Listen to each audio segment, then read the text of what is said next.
Battle of Rhein, also known as the Battle of the River Lech, took place on April 15, 1632, during the 30 Years' War. This conflict was a key victory for the Swedish army under King Gustavus Adolphus against the Holy Roman Empire's forces, commanded by Count Johann Cercles, Count of Tilly. The 30 Years' War involved a series of battles between Protestant and Catholic states within the fragmented Holy Roman Empire.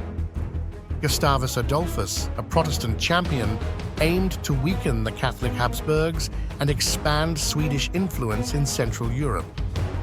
The battle occurred near the town of Rhein am Lech in Bavaria, where Tilly's forces had established defensive positions along the Lech River.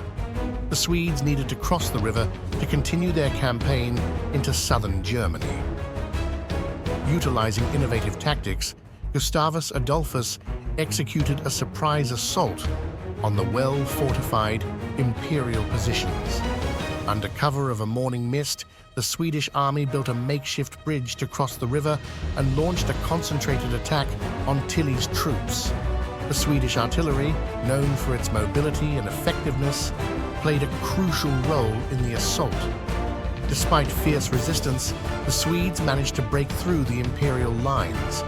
Count Tilly was severely wounded during the battle and died shortly afterward, dealing a significant blow to the imperial command structure. The Swedish victory at Rhein forced the imperial army to retreat and opened the path for Gustavus Adolphus to advance further into Bavaria, solidifying his reputation as one of the foremost military leaders of the war. The Battle of Rhein is remembered for its demonstration of Gustavus Adolphus's military innovation and strategic brilliance, significantly influencing the course of the 30 Years' War.